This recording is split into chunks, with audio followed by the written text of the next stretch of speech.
What's up, storyteller? I'm Clark Rowanson, the Magic Engineer, and it's time to talk about magic.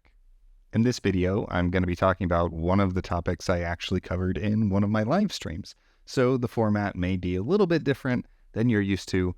I sure hope you still enjoy the content, and we're going to jump over to that right now.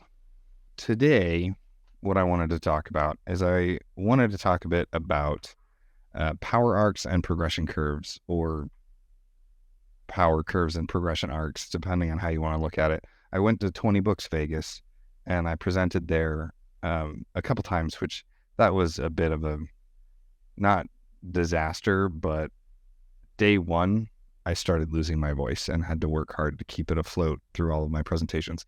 Anyway, one of the presentations I gave was kind of an introduction to building magic systems for LitRPG, and that's part of what I talked about power and progression a little bit in there, and I wanted to talk about it more with you guys. So regardless of how we look at it, there's the power, and then there's the character progression with regards to both the magic system and the character's stats and strengths in general.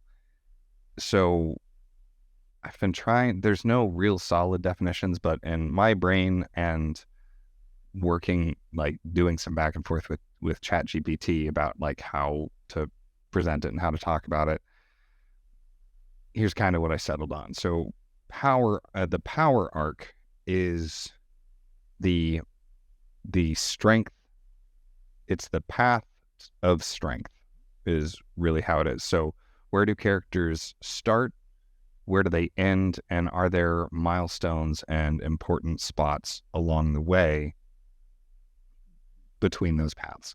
Like, do we start with somebody who is like infirmed? Like that's part of it, is when you jump into the LitRPG system, you're like a newborn and then you progress to God level. Or D&D, right? You start above average, you're already a hero because average stats are 10. So you're already an exceptional person. And then you progress to not God level, but probably demigod level by the time you get to 20, because at that point, a group of demigods are taking on gods and dragons and demons and stuff like that.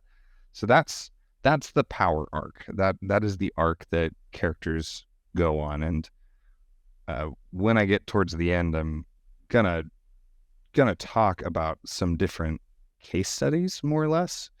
But so that's the power arc.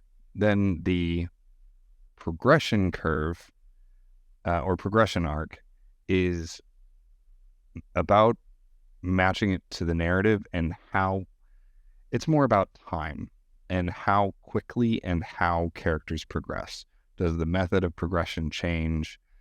How long do they stay in the different stages? If you've got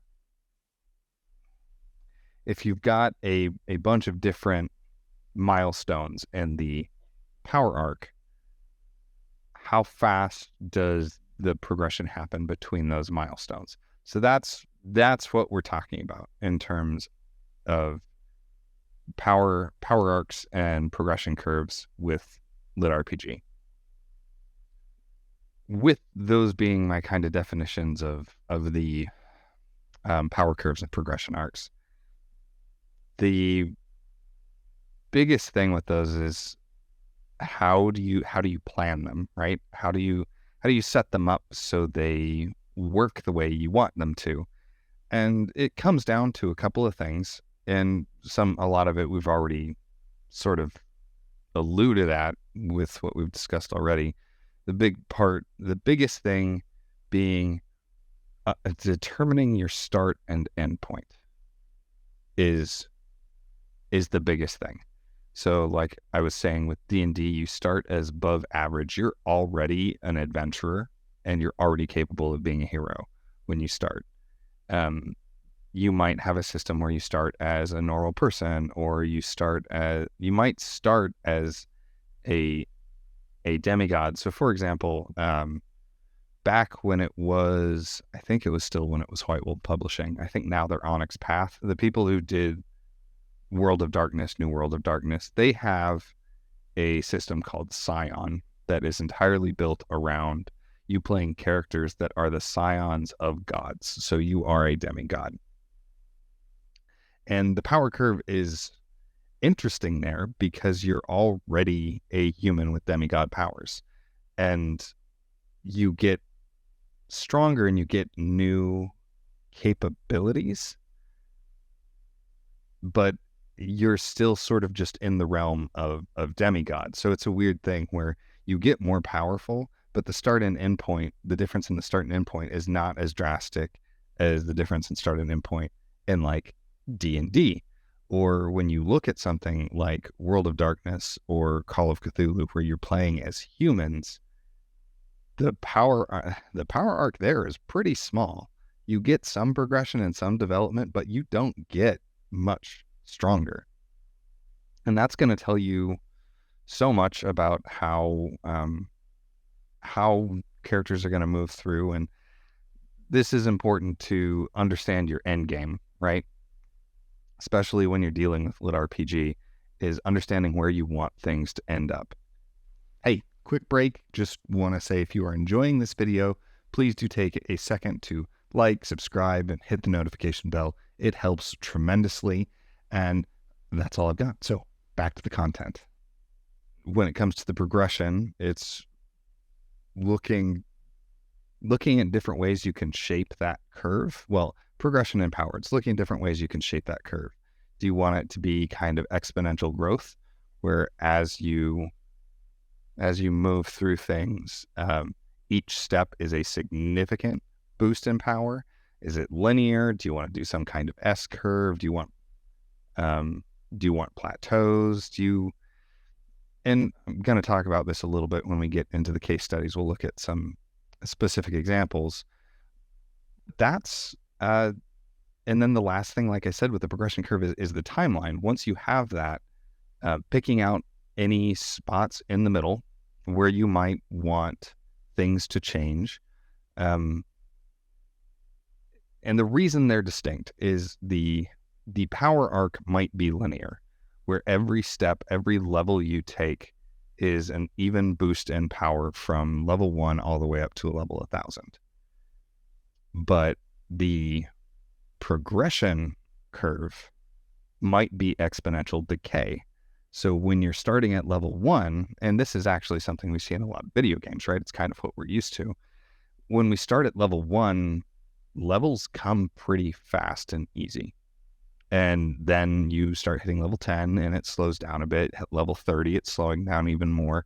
At level 100, it's slowed way down, so that moving from level 100 to level 101 takes, 1,000 times more experience than it did from moving from level 1 to level 2.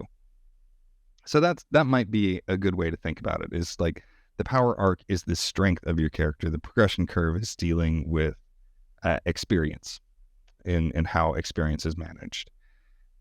So once you have that stuff figured out, that's the bare bones of dealing with these setups in any game, really, whether you're doing LitRPG, whether you're doing standard fantasy, standard sci-fi, like anything with powerful characters, but especially if you're doing game design or LitRPG, just those 4 things will get you most of what you need and get you set up so that you can avoid a lot of the common traps and mistakes that happen when stuff isn't planned out. So again, those 4 things are just making sure you understand where characters start, then understanding where you want it to end, like what is the final power level. Is it indefinite? Because if it is indefinite growth, that's something to be aware of. Then dealing with the experience, what's the shape of the progression curve, or even the shape of the power curve, right? Both of these so for both of these, start and end, the shape, and then the timeline, how quickly you want people to be moving through the different steps and the different stages.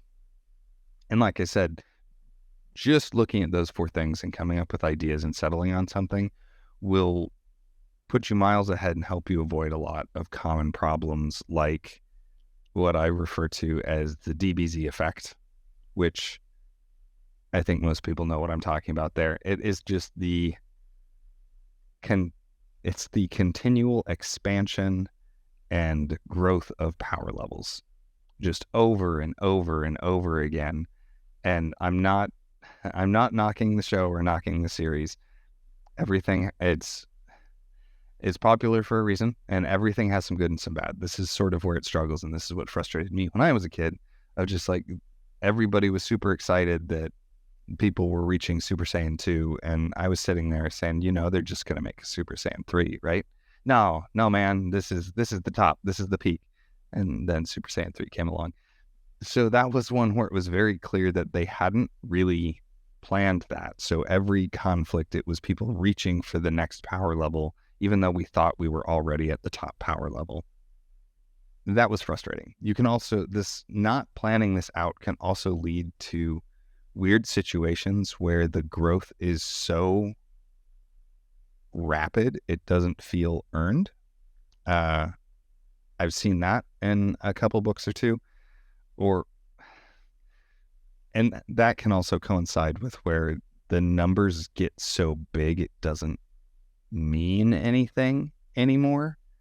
I had one series I was reading where by the end of book 1, the main character had several stats that were over 1,000.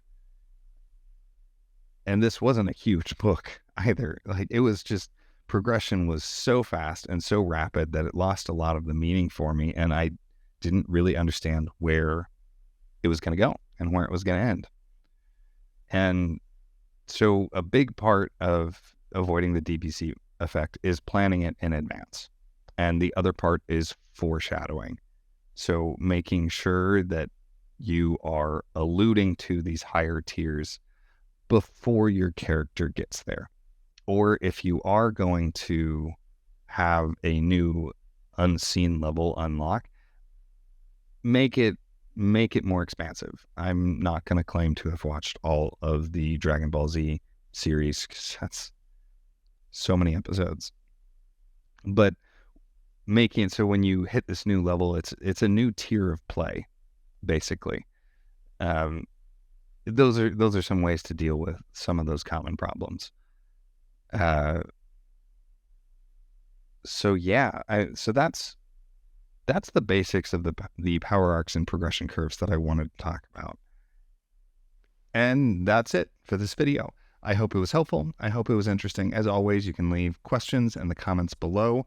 I'm also going to leave some links in the description. So if you have some questions you want me to address in any of my live Q&As, or you have topics that you would like me to cover in these kind of live conversations, you can click those links, fill out the forms, and I will potentially cover your topic in one of these future live stream/video recordings. So thank you so much for being here, and thank you everybody for being so supportive in this kind of shift in format from what I was doing and what I would honestly prefer to do.